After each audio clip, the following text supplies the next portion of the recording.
வணக்கம் நண்பர்களே, நீங்கள் பார்த்து கொண்டு இருப்பது உங்கள் கௌசிகா ரிவ்யூஸ். சரி வாங்க வீடியோக்குள்ளே போய் என்ன நடக்க போகுது அப்படின்னு சொல்லிட்டு பார்த்தீங்கன்னா, கோவத்தோட உச்சியில் இருக்காங்க நம்ம மல்லி.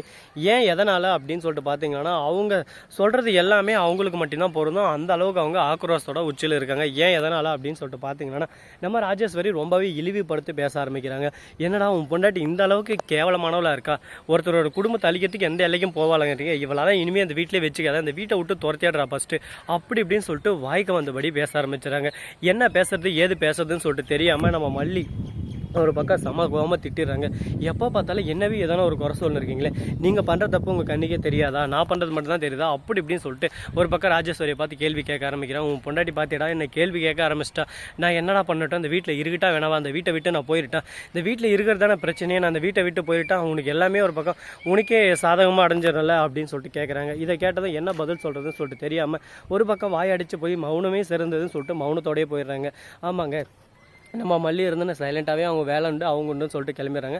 இதுக்கப்புறம் மல்லி எதுவும் பண்ண மாட்டாங்க அப்படின்னு சொல்லிட்டு நினச்சின்னு இருக்காங்க. ஆனால் இதுக்கப்புறம் என்னென்ன நடக்க போகுது, ஏது நடக்க போகுது, இந்த பிரச்சனை இப்படியே தான் ஓடுமா ஓடாதா அப்படின்ற ஒவ்வொரு விஷயத்தையும் நாம் கண் கூட தெரிஞ்சுக்க போகிறோம். அது மட்டும் இல்லாமல் நம்ம அந்த குப்பையை எட்டுன்னு போகிறதுக்கு வந்தாலும் அவர் இருந்துன்னு ஒரு பக்கம் இன்னும் கொஞ்சம் எக்ஸ்ட்ரா போயிட்டு எல்லாமே உங்கள் மனைவி சொல்லி தான் சார் செஞ்சீங்க, இதுக்கும் ராஜேஸ்வரி மேடத்துக்கு எந்த சம்மந்தம் இல்லை, ராஜேஸ்வரி மேடத்தை பற்றி சொல்ல சொன்னதே உங்கள் மனைவி தான், உங்கள் மனைவி காசு கொடுத்து இதெல்லாம் பண்ண சொன்னது ராஜேஸ்வரின்னு சொல்ல சொன்னாங்க, அதனால தான் நான் அவங்க பேரை யூஸ் பண்ணேன், மற்றபடி எல்லாத்துக்கும் காரணம் உங்கள் மனைவி தான் அப்படின்னு சொல்லிட்டு மல்லியை போட்டு கொடுத்துட்றாங்க. மல்லி இருந்துன்னு ஒரு பக்கம் கதறி அழுறாங்க. ஐயோ என் மேலே தப்பே இல்லை, செய்யாத தப்புக்கு நான் ஏன் தண்டனை ஏற்றுக்கணும் அப்படின்னு சொல்லிட்டு எவ்வளவோ ஆர்கியூமெண்ட் பண்ணுறாங்க.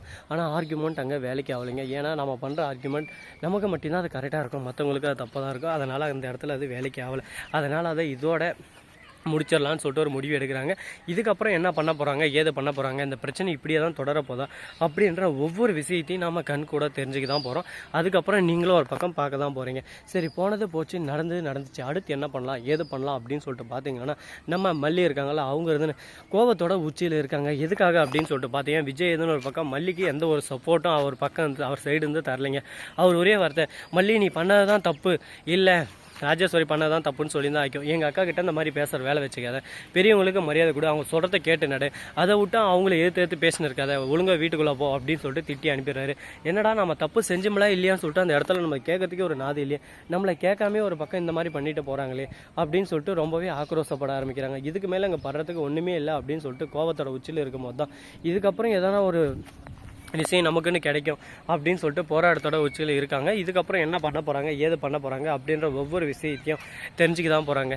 சரி போனது போச்சு ஆனது ஆச்சு, இதுக்கப்புறம் என்ன பண்ணலாம் ஏது பண்ணலாம் அப்படின்னு சொல்லிட்டு பார்த்தீங்கன்னா, நம்ம ராஜேஸ்வரி இருக்காங்களா அவங்க தான் ரஞ்சிதங்கிட்ட சொல்லி பார்த்தேன், ரஞ்சிதம் அவன் எப்படி உஷாராக இருக்கான்னு சொல்லிட்டு எந்த ஒரு விஷயத்திலே மல்லியை சிக்க விடாமல் மல்லியை காப்பாற்றினே இருக்கான்.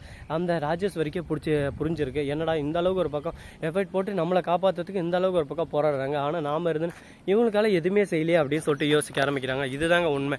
ஏன்னா எந்த ஒரு விஷயத்தையும் நம்ம சாதாரணமாக எடுத்துக்க முடியாது, எல்லா இடத்துலையும் நமக்கான உரிமை நமக்கு கிடைக்கணும், இல்லைனா அந்த இடத்துல நம்ம போராடினா மட்டும்தான் நமக்கு கிடைக்கும்.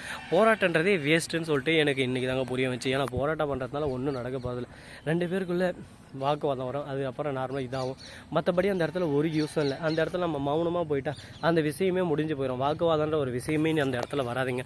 அதை விட்டுட்டு நாம் தேவையில்லாமல் நம்ம பக்கம் கரெக்டே இருந்தாலும் அந்த இடத்துல நம்ம வாக்குவாதம் பண்ணுறதுனால நமக்கு தேவையில்லாமல் நம்ம ரெண்டு பேருக்கு தான் இழப்பு. அதனால் எந்த ஒரு வாக்குவாதம் இல்லாமல் யாரும் ஒருத்தர் விட்டு கொடுத்து போகணும். அது நாமாவும் இருக்கலாம், அவங்களாவும் இல்லைனாலும் நாமாவும் இருந்து விட்டு கொடுத்து போனால் நல்லா தான் இருக்கும், வாழ்க்கை ஒரு பக்கம் ஜம்முன்னு இருக்கும்.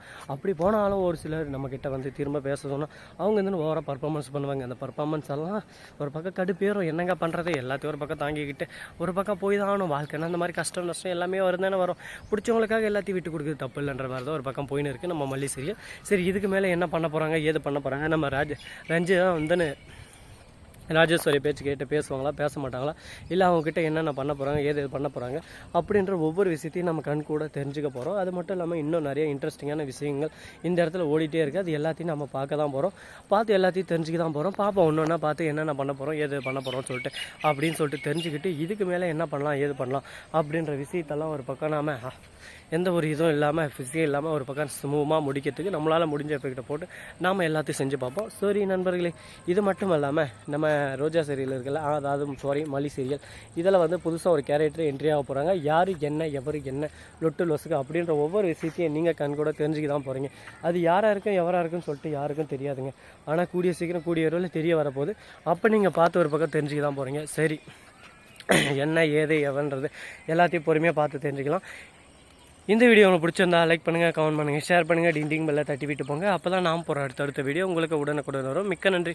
தேங்க்ஸ் ஃபார் வாட்சிங். Tata see you. நன்றி, வணக்கம், வந்தனம், வருக தருக அப்படின்னு சொல்லி உங்ககிட்ட விடைபெறணும்னு சொல்லிட்டு எனக்கு மனசே வரல. உங்ககிட்ட இன்னும் பேசணும், நிறைய விஷயங்கள் ஷேர் பண்ணணும்னு சொல்லிட்டு ஒரு இன்ட்ரெஸ்டிங்கான இதாக தான் போயின்னு இருக்குது நம்ம மல்லி சீரியல். சரி, இன்னொரு இன்ட்ரெஸ்டிங்கான வீடியோ நெக்ஸ்ட் வீடியோவில் பார்ப்போம். டாடா, பாய் பாய்.